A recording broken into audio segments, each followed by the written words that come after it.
తాకట్లో ఉన్న బంగారాన్ని విడిపించి ఆ రోజున మార్కెట్ ధర కట్టి మిగిలిన డబ్బును మీకు అందిస్తుంది కొమ్మూరి గోల్డ్.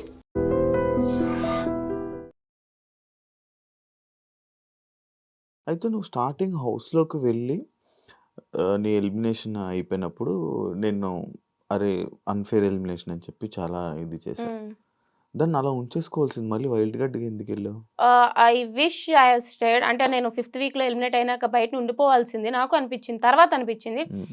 బట్ వచ్చిన ప్రతి ఛాన్స్ మిస్ చేసుకోకుండా ఉంటే బెటర్ అని చెప్పి నా ఫీలింగ్. హ్మ్. డోర్ కొట్టి వచ్చినప్పుడు ఎందుకు లక్ష్మీదేవి డోర్ కొట్టి వస్తుందంటే వెళ్ళిపో అనకూడదు కదా! ఆ!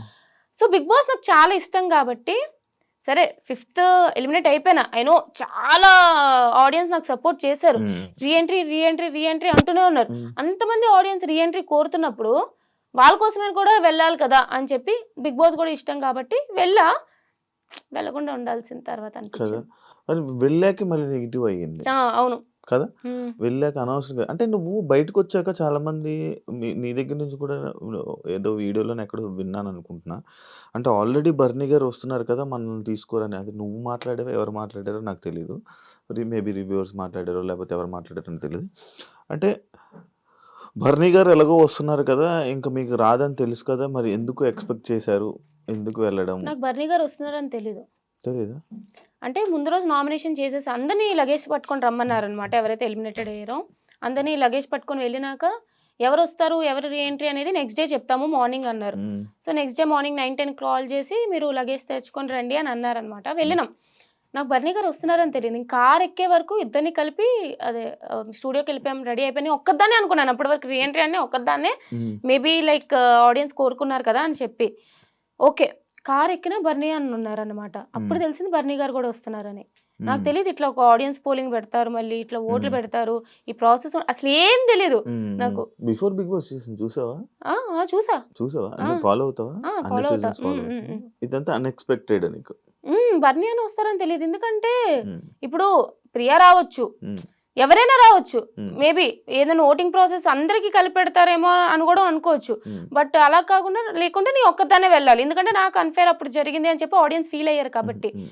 బట్ అట్లా కాకుండా నన్ను బర్నీ అన్నని పట్టుకెళ్తారని చెప్పి నాకు తెలీదు యాహ్! యాక్చువల్లీ. హౌస్‌లో బయట ఏం జరుగుతుందో నీకు తెలుసు. హ్మ్. ఏం జరుగుతుంది? ఎలా నడుస్తున్నాయి సిట్యుయేషన్స్? అసలు వాట్ ఈస్ 'బిగ్ బాస్'? అసలు మనం ఏం మాట్లాడాలి? ఏం మాట్లాడకూడదు? ఎలా ఉండాలి? ఇవన్నీ తెలిసిన దానివి. రీ ఎంట్రీ వచ్చినప్పుడు అది మన కళ్యాణ్‌తో మాట్లాడడం గాని, లేకపోతే మిగతా కంటెస్టెంట్స్‌తోని బిహేవియర్ గాని, సడెన్‌గా ఎందుకు చేంజ్ చూపిచ్చావు? యాక్చువల్లీ నేను చేంజ్ చూపియలే. హ్మ్. నేను ఫస్ట్ నుంచి ఇంతే. హ్మ్. నాకొక పాయింట్ చెప్పాలనిపిస్తే చెప్తా. నేను ఫస్ట్ 5 వీక్స్ అసలు చూడలేదు. హ్మ్.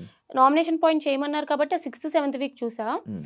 5 వీక్స్ చూసిన దానికి, సిక్స్త్, సెవెంత్ వీక్ చూసిన దానికి, బయట నుంచి చూసేదానికి హ్మ్. ఓహో! ఇట్లానా అని చెప్పి కళ్యాణ్‌కి నేను నామినేషన్ చేసింది వాడికి సజెషన్ ఇచ్చి చేయడానికి. హ్మ్. ఎందుకంటే I want Kalyan to win. హ్మ్. అండ్ మిగతా వాళ్ళకి కూడా మాధురి గారిది నాకు ఆల్రెడీ ఇష్యూ ఉంది. హ్మ్. ఆ ఇష్యూ రిజాల్వ్ చేసుకునే లోపే హ్మ్. నేను బయటకొచ్చేసా. హ్మ్. సో, అది 'బిగ్ బాస్' హౌస్‌లో ఉన్నది 'బిగ్ బాస్' హౌస్‌లోనే మాట్లాడాలి. ఆ! ఇప్పుడు బయటకొచ్చాక మళ్ళీ 'బిగ్ బాస్' హౌస్‌లో ఇలా అన్నావు కదా! అలా అన్నావు కదా! అని చెప్పి మాట్లాడితే వేస్ట్ హ్మ్. తెలిసిందే హ్మ్. కదా! హ్మ్. అందుకని చెప్పి మాధురి గారికి మీరు అట్లా అన్నారు ఆ రోజు అని చెప్పి మాధురి గారితో క్లియర్ చేసుకున్నా. హ్మ్. ఇమాన్యుయల్‌కి కొంచెం సేఫ్ ఆడుతున్నావు సజెషన్. తనుజ అక్కకి కూడా అప్పుడేంటంటే నాకు ఫిఫ్త్ వీక్ నేను చాలా క్లోజ్ అయినా. హ్మ్. సో, ఆ టైంలో ఏంటంటే అరే! తను స్టాండ్ తీసుకోవాల్సింది కదా! అని చెప్పి అదొక సజెషన్. హ్మ్. కళ్యాణ్‌కి కూడా నువ్వు కూడా స్టాండ్ తీసుకోవాల్సింది కదా! సజెషనే ఇచ్చాను హ్మ్. చెప్పే. అవును. అంటే సజెషన్ అనే కాదు. అంటే కళ్యాణ్‌తోనే కూర్చొని, కళ్యాణ్‌తోనే ఉండి లేదు లేదు.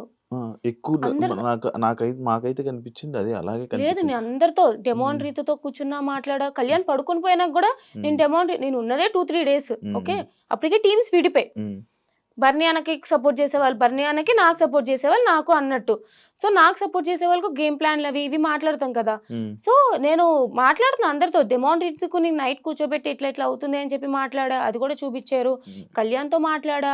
మాధురి గారితో చాలా మాట్లాడా. అందరితోనే మాట్లాడా. హ్మ్. హ్మ్. హ్మ్. మేబీ నేను కళ్యాణ్‌తో క్లోజ్ కాబట్టి అట్లా చూపిచ్చారేమో. కానీ మీరు లోపలికి వెళ్లి చాలా మంది చెప్పేసుకున్నారు కదా! ఏమంటే అంటే బయట ఏం జరుగుతుంది? ఈ వైల్డ్ కార్డ్స్ చెప్పేసారు కదా! అహా! చెప్పడం అంటే 5 స్టార్. నిజంగానే నాకు ఫైర్ స్టోన్స్ ఏం చెప్పారో తెలీదు. ఎందుకంటే వాళ్ళు ఎంట్రీ అవ్వగానే నేను బయటకొచ్చాను గానీ, హ్మ్. కానీ హింట్లు ఎళ్తూనే ఉన్నాయి కదా! Hmm. First fire storms third week Divya వచ్చింది. తర్వాత వైల్డ్ కార్డ్స్ ఎళ్లారు. హ్మ్. తర్వాత మేమెళ్ళాం. హ్మ్. బర్నీ అన్నొచ్చారు. హ్మ్. తర్వాత మళ్ళీ ఇట్లాగా అంటే వీళ్ళు హ్మ్. ఎక్స్ కంటెస్టెంట్స్ ఎళ్లారు. హ్మ్. హ్మ్. మళ్ళీ అర్జున్ ఎళ్లారు. అమర్దీప్ ఎళ్లారు. ఆది గారు వచ్చారు. హ్మ్. ఇంట్లో వెళ్తూనే ఉన్నాయి కదా! అవును. అవును.